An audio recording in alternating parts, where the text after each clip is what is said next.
अस्सलामुअलैकुम, welcome back to my channel. Please like share subscribe to my channel, bell notification को on कर दीजिए। हमने आज देखा कि उजाला खुश है जॉब के मिलने से। वो वहाँ बैठी होती है, घर वालों के लिए मिठाई लेके घर आती है तो बख्तियार पूछता है क्या हुआ है।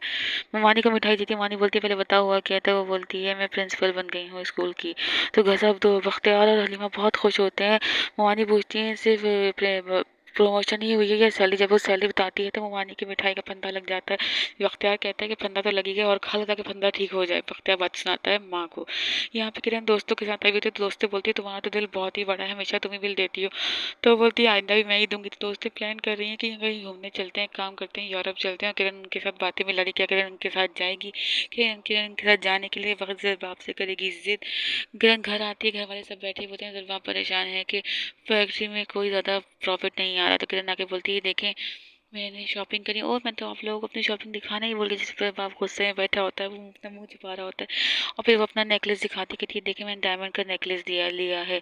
जवाब देखें तो जवाब ना कह जवाब देखता नहीं, कहता है तुम्हें क्या जरूरत है। जल्दी कहती है अच्छा गलती होगी, मुझे लगा खबर में दिखाती तो आप खुश रहते, यहाँ दिखाए नाराज हो गए। जवाब घूर रहा होता है तो फायजा बोलती है इसलिए प्रॉफिट नहीं हो रहा जवाब तुम्हें। तो एकदम किरण उस पर बोल पर भड़क पड़ती है, कहती है कि तुम्हारे पास भी तो चेक आया था 1 लाख का, तुमने वो चेक क्यों नहीं दिया।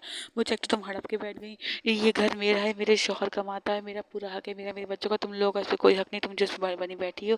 तुम किस हक से बैठी। तलाक याफ्ता औरतें ऐसी होती हैं, इतने बन ठन के रहती हैं। तो जब आप बोलता है किरण चुप कर जाओ तो कहती है कि नहीं आप इसकी तरफदारी मत करें, आप इसको चुप नहीं करवा सकते मुझे। जब आप समझाने की कोशिश करते हैं लेकिन किरण बहुत बातें सुनाती है फायजा को, कहती है कि तलाक याफ्ता औरतें ऐसी नहीं है जिस तरह तुमने तुम्हारा भाई जो तुम्हें 5 लाख देता है तो तुम चुप करके अपने पास रख लेती हो और सारा खर्चा करवाती हो मेरे शोहर से, जबकि इस पर सब मेरा हक है। इस पर फायजा बोलती है कि मेरे बाप ने मुझे बहुत ऐश करवाई है, चंद हज़ार की शॉपिंग मेरे लिए कोई मायने नहीं रखती। इस पर वो फायजा बोलती है कि मैं तुम्हें इस घर से निकलवा के बाहर फेंकवा दूंगी। ये बात सुनती जवाब गुस्से में उठता है, एकदम हाथ उठाता है फायजा पे, लेकिन कहता है कि मेरे माँ बाप खड़े हैं, इनकी तबीयत आड़े आ गई। तो किरण बोलती है कि तुमने इस औरत के पीछे मेरे साथ थोड़ा अच्छा नहीं होगा, मैं घर छोड़कर जा रही हूँ। वो वहाँ से चली जाती है और सब घर वाले वहीं खड़े रह जाते हैं। यहाँ दिखाया है कि उजाला बहन को शॉपिंग पे लेकर आई हुई है, तो बच्चे और उजाला सब घूमते फिर रहे हैं, सामान देख रहे हैं, पसंद कर रहे हैं। बहन बहुत खुश है। जवाब खड़ा हुआ होता है एकदम। किरण आती कहती है मैं घर छोड़ के जा रही हूँ। तो कहता है बच्चों को लेकर नहीं जाओगी। तो कहती है खबरदार मेरे बच्चों की तरफ देखा, बच्चे मेरे हैं। जैसे ही जवाब उंगली उठाता है तो वैसे ही किरण उंगली उठाती है। जवाब कहता है कि मैं अगर माँ कहती है बेटा मत जाओ, खुदा का वास्ता तुम बच्चों को लेकर मत जाओ, घर बहुत सुना हो जाएगा, तुम इसी घर में रहो। तो किरण बोलती है ठीक है, अगर आप कहती हैं आपकी बेटी को बोलें कि अभी के मेरे पैरों में गिर के मुझसे गिड़गड़ा गिड़गा के माफ़ी मांगे, अभी के भी तो मैं रुक जाऊंगी। ये बात सुनते ही जवाब कहता है मासी को वजह कि मैडम का सामान गाड़ी में रखो और ड्राइवर से बोलो कि उनको उनकी माँ के घर छोड़ कर आए। किरण बोलती है अब मैं वापस नहीं आऊँगी, देखना तुम्हारे साथ मैं करूँगी।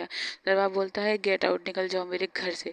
ये कह के दरबाब से निकाल देता है। फायजा बहुत रोकती है, हाथ वाथ जोड़ती है कि मैं भाई माफ़ी मांगती हूँ। तो दरबाब बोलता है आपका घर है, आप यहाँ रह सकती हैं, आपके बाबा का घर है, आपका हक बनता है इस घर में। तो माँ बोलती है मेरे वजह से घर खराब मत करो। तो दरबाब चुप करा देता है। माँ बोलती है फायजा तुम चुप हो जाओ, ये उन दोनों के बीच का मसला है। उजाला बहन को बच्चों को खाने पे लेके बच्चे खाना खा रहे तो बहन बोलती है जाके उन लोगों को बताएंगे। तो कहती है कि हम उनके भी ले चलेंगे घर। किरण घर पहुंची है, माँ के पास रोती है, रो रही होती है। तो माँ बोलती क्या हुआ। तो कहती है आपने फिर मेरे पे हाथ उठाया है। इतने में वहाँ पे उजाला हलीमा बख्तियार पहुंची। बख्तियार बोलता है क्या हुआ। तो फिर फायदा बोल उस किरण बोलती है फायदा ने मुझे धक्के देके निकाला है। बख्तियार बोलता है ऐसा हो ही नहीं सकता, मैं मान नहीं सकता, उन लोगों ने ऐसा किया होगा। अब आगे ये देखना है कि वापस जाती है नहीं जाती, ये बात कहाँ तक बढ़ती है। यहाँ पे दिखाया है कि बाप समझा रहा है कि तुमने गलत किया, मुझसे नहीं भेजना चाहिए था। वो बोलता है कि मैं उसने एक शर्त रखी है कि आप ही माफ़ी मांगेंगी तभी मैं आऊँगी। जुहेब वापस आ गया तो सब घर वाले बोलते हैं छोटी बच्ची है कहीं अपनी माँ को याद तो नहीं करेगी। कहता है नहीं माँ को याद नहीं करेगी। जिसमें जब आप पूछता है कि छोटी है क्या हो गया है कि तू मुझसे कुछ छुपा रहा है बता। तो बताता है कि 8 महीने हो चुके हैं। यहाँ पे किरण बोलती है कि उजाला तुम ज़्यादा अवर नहीं हो रही। प्रिंसिपल बन के कहती है कि हाँ अवर हो रही हूँ, क्योंकि ना मैं किसी का हक मारती हूँ ना मैं बस जान से मारती हूँ। ये बात सुनकर किरण एकदम सोचों में चली जाती है, कहती है मासी मैंने रखी है इसलिए मेरी बहन का काम करती है। जब जो ये बताता है कि 8 महीने हो गए मेरे नवाल को डिवोर्स को हुए हुए। रातों को वो देर घर से आती थी, नवाल नवीन का ख्याल भी नहीं रखती थी और बहुत परेशानी थी हम दोनों के बीच में। हम दोनों की नहीं बन रही थी तो हम दोनों की डिवोर्स हो गई। ये बात सुन के घर वाले एकदम हक्का वक्का रह जाते हैं। आगे जानने के लिए बने रहिए, अपना ख्याल रखिएगा, अल्लाह हाफिज़।